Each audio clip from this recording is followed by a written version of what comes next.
দিয়েছেন হাদিস কালেকশনের জন্য। উনি মাগরিবের নামাজ এশারের নামাজ পড়ে একটা মসজিদে শুয়ে পড়লেন আর শুয়ে শুয়ে হাদিস পড়তেছেন আর মনে মনে ভাবলেন রাতটা মসজিদে কাটায় দেয়, কিন্তু দারোয়ান এসে বলে মসজিদে থাকতে পারবেন না, ওঠেন। উনি যে আহমদ ইবনে হাম্বল এটা চিনে নাই, কাঁথা গুছিয়ে হাদিসের কিতাব নিয়ে কাঁধের মধ্যে ব্যাগ নিয়ে মসজিদ থেকে বেরোয় গেলেন। কি আর করবেন, প্রচন্ড শীত আর কাঁপতেছেন বুড়ো মানুষ। পথিমধ্যে দেখলেন বাজার একজন খাব্বাজ, শাবুন খাব্বাজ, যুবক রুটি বিক্রেতা, সে রুটি বিক্রি করে। সে যে সালাম দিল, আসসালামু আলাইকুম। আহমদ ইবনে হাম্বল বলে, যুবক আমার যাওয়ার জায়গা নেই, সফরে বেরিয়েছি, খুব শীতে কষ্ট পাচ্ছি, রাতে যদি তোমার এই চুলা থেকে একটু আগুন পোহাই কোনো সমস্যা?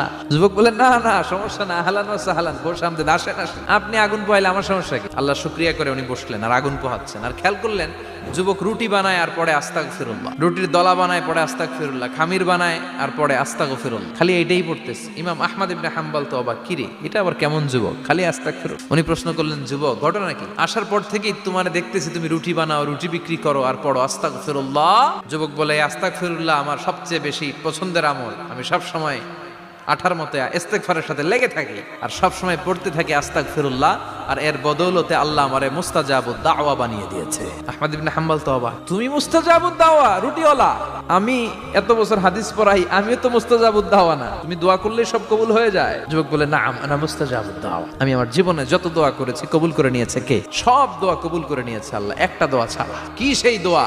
যুবক এবার বলতে শুরু করলো, আমার জীবনে যে দোয়াটা আল্লাহ কবুল করে নাই সেটা হচ্ছে আমি আল্লাহর কাছে অনেক চেয়েছি, অনেক দোয়া করেছি, যে আল্লাহ শুনেছি এই জামানার সবচেয়ে বড় মুহাদ্দিস, তার নাম নাকি ইমাম আহমদ ইবনে হাম্বল, আল্লাহ তোমার কাছে আমার চাওয়া আমি যেন এই ইমাম আহমদ ইবনে হাম্বলের দেখে মরতে পারি। আহমদ ইবনে হাম্বল আবেগপ্রবণ হয়ে গেলেন, চোখের পানি ছেড়ে দিলেন, বললেন, যুবক তোমার এই দোয়াটাও কবুল হয়ে গিয়েছে, আহমদ ইবনে হাম্বল তোমার দরবারে ছুটে এসেছে। যুবক চোখের পানি ছেড়ে দেয়, যুবক চিৎকার মেরে ইমাম আহমদ ইবনে হাম্বলকে জড়িয়ে ধরে, হাতে হাত রেখে মুসাফা করে, কপালের মধ্যে চুমু খায় আর আল্লাহর শুকরিয়া করে বলে, ও ইমাম, আসলে এই দোয়াটাও আল্লাহ আজকে কবুল করে নিল।